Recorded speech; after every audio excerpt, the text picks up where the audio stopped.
Menno, in the old school bodybuilding world, there was you have to basically bulk and cut and just rinse and repeat basically until you die. And that was what everyone kind of did for a very long time. And now there's also, I guess, this opposing group of people that are saying, well, you can main gain, which is eat at maintenance and make your gains that way. And in terms of gains, we're talking about building muscle here.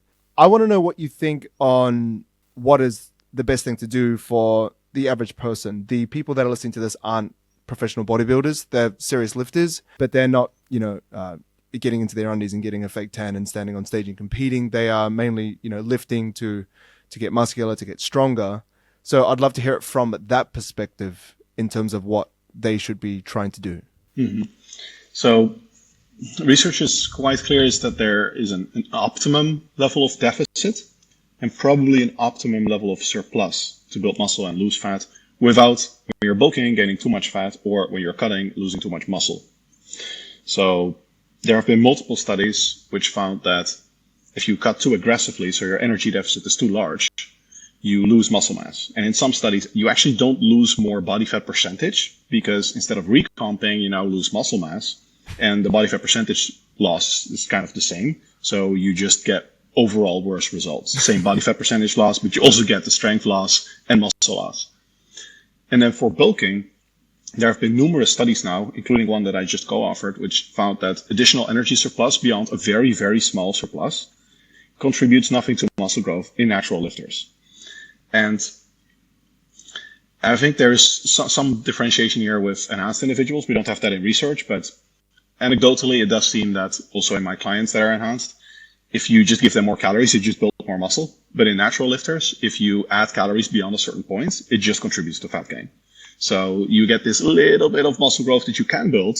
Like if you just look at the total amount of muscle growth that you can build in a month, and you equate that to net metabolizable energy density, like how much energy the body actually has to store, it's a very small amount. So you're looking at something like 100 calorie surplus or something. And it makes sense that beyond that point, there's still some additional muscle growth probably, but very, very little. Most of it is shuttled to fat gain. You can't just eat yourself to the Olympia.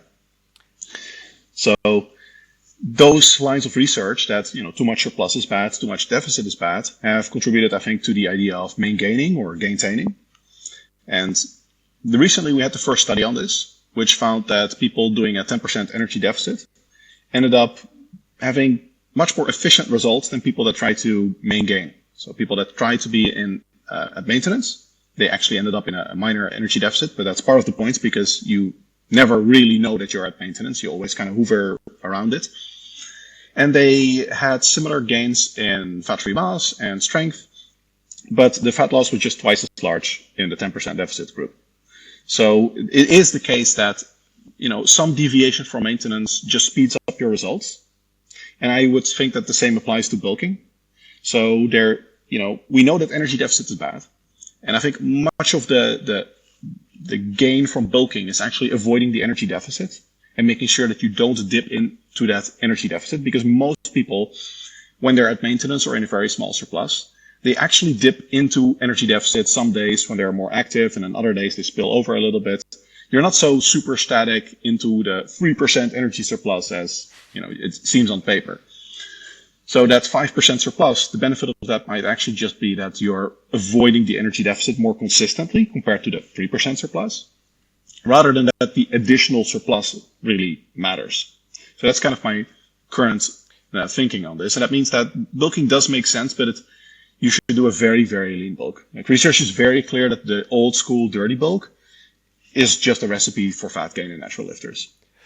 So if you're enhanced, you were saying that you potentially just continue to gain more muscle if you ate in a bigger surplus. So that whole dirty bulk thing might apply to those people that are on gear.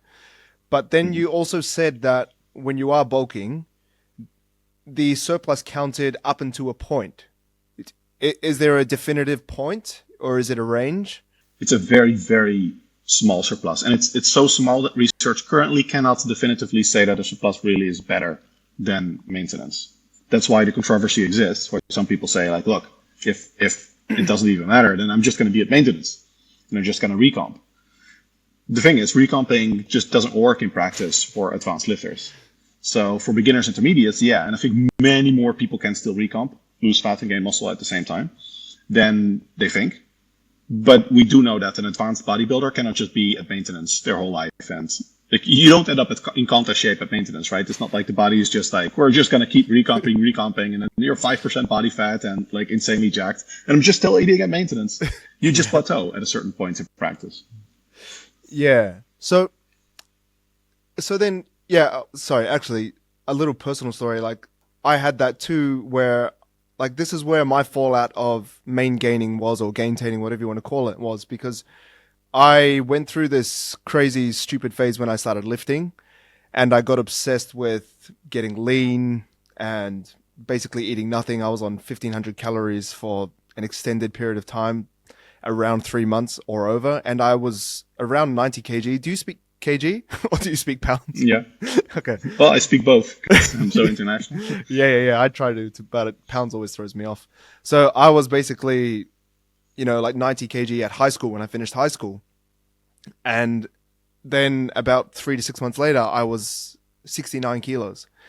So I was reading all the bro simplyshredded.com, bodybuilding.com forums, and reading about intermittent fasting and lean gains method and all of that. And I ended up going down this whirlwind of intermittent fasting and keto and low carb and 1 meal a day, the warrior diet where you fast for 20 and then eat for 4. And I just lost all this weight because I wasn't eating enough, and also lost a ton of muscle. So I was at 69 kilos, basically a little stick. And I couldn't have gained my way back to where I am today, where I'm about 92, 93 kilos with heaps more muscle mass. And I just, like, I would never end up at 90 where I just put on like 20 kilos of muscle just from being at maintenance. And that's always been my problem. Like, if you want a dramatic transformation, and obviously I dramatically lost weight, so I think that my body weight was just basically coming back to some sort of homeostasis. But you see some people that put on a decent amount of muscle mass, and I just don't believe that you can do that at maintenance, like you were saying. Mm-hmm. Yeah, so mechanistically, to gain muscle mass at maintenance, you have to recomp, essentially. Because if there is energy maintenance, so there's no energy being stored additionally in the body, but you do want to store muscle mass, like that additional stored muscle mass, that's plus energy, there has to be negative energy at another point. So maingaining or gaintaining requires body recomposition.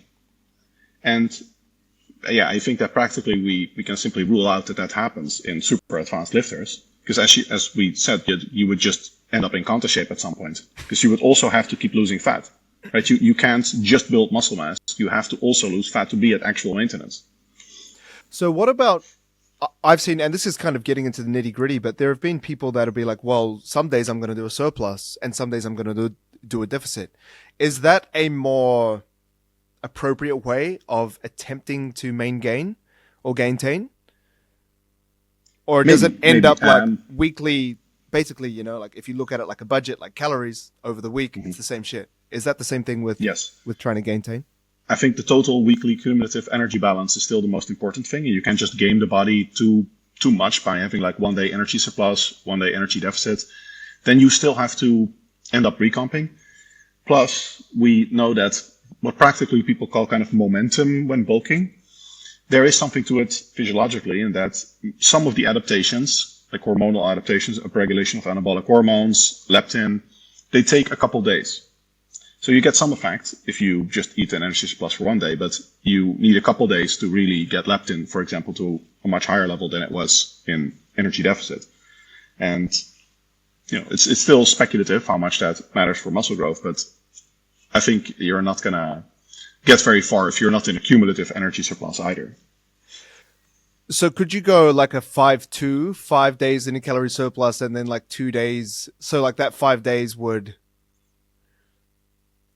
keep that signal of the, of the hormonal signaling and the leptin. Would that 5 days be enough? And then the 2 days of a deficit? Or once again, are we in the same spot of the weekly? Yeah, you can do that. As long as, again, the cumulative total ends up being a surplus. Right. And I do this for some clients where you have basically 2 cut days, as I call it, or calorie cycling. And then ideally you do the cut days on the rest days. So there might be some nutrient partitioning advantage that the extra calories on the bulk days are more likely to add to muscle growth when they're on a training day and post-workout. The post-workout being like between the workout and bedtime, not necessarily like directly post-workout. I think that makes sense. There's some evidence for superior nutrient partitioning with calorie cycling, but it's contradicted by some other research, so not entirely clear if that works. Yeah, I've never really dipped too deep into the calorie cycling because of that reason, where it was, I guess the general consensus was, well, it's kind of, I think if you're stepping on stage or coaching clients that are stepping on stage, it's worth the extra effort, but for the kind of average person, it doesn't seem like it's worth, like if you're already struggling to track your calories and macros, having like, one day at 3,000 and then the next day at 1,850 and then trying to balance that seems a bit too much. Yeah, you need something practical. So one thing I like to do with clients is basically when you're bulking, you retain 1 day per week where you keep eating like you were cutting. And I think this actually has some practical advantages. For one, people often don't mind 1 day per week that they kind of sacrifice in this sense. And also it keeps you in the habits of the cutting. So what you often see when bulking is when you just start bulking, you're like, oh yes, awesome, more calories. And 2 weeks later, you're kind of force feeding yourself. And then when you're cutting, when you start cutting, it's actually like, oh, actually, I kind of look forward to cutting. I have to kind of eat a bit less. 3 days later, you're like hungry and you want to bulk again. So the calorie cycling like that, if set up well, for some individuals can actually practically help, I think, where you keep the memory of the cutting. So you appreciate the bulking more. And when you start cutting again, you also have kind of the same meal plan that you just fall back into. Because that shift can also be a problem. Like, what was I eating again when cutting? It's like you have to figure out the meals again. And on that note, I think also having that day of cutting is also a reminder to still be controlled with your diet and still track your calories and macros. Like, it's very common for, once bulk mode is activated. And this is once again that downside of, having that momentum effect on the build. You don't get that momentum effect if you gain too much body fat and you dirty bulk or just have too many calories, because then you just end up getting to a point where after 2 months or 3 months, you look in the mirror and you go, I'm fat, I need to cut again.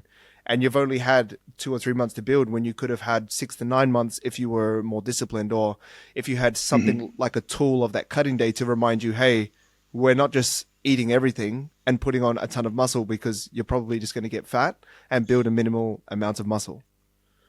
I've actually quantified this exactly with my students as a rule of like how their clients are doing. You want to bulk, in my experience, at least 4 times as much as you're cutting, or at least what I call it, lean bulking, maintenance, not be an energy deficit. And ideally more like 6 times. And if it's like 3 or less, then clearly something's wrong. Like you're either losing too much muscle when cutting or you're gaining too much fat when bulking, as you're saying, because then it is an actual cost because you have to spend that time cutting again. So the lean bulk also has the advantage that you can continue it for longer. And as you say, kind of keep up the momentum. And that's probably one of the biggest things actually I see, that this not having the right energy deficit and surplus, one of the biggest reasons I see in intermediate lifters where they don't manage to get to the advanced stage. I had it as well. I hit like bulk phases, cut phases. I look at my photos a year later and I'm like, I look the same.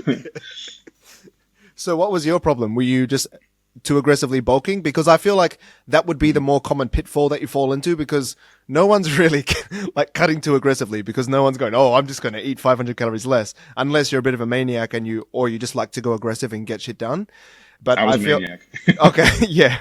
Well, like, I feel like there's always a period of life that you do have that sort of maniac phase. But then I feel like maybe as you mature, or maybe that's just the people I work with or what I've seen as I've gotten older, I had that maniac phase too. And that's when I went too maniac and ended up 69 kilos with no muscle. And I was wearing like a 28 size pair of jeans, which is, probably the size of like a hat that I would wear. But I feel like people would more so aggressively bulk more. Is that what you found as well? Yeah, I see both. I think bulking is harder because the energy surplus is so small. So I think it is feels like most people feels like maintenance. Yeah, exactly. Or sometimes even it basically feels like maintenance. It can feel like a deficit too. Yeah, if especially if your food choices are too bulk oriented, so your total food volume has gone down a lot. Like you have the food choices for the dirty bulk, but you don't have the calories to actually do it.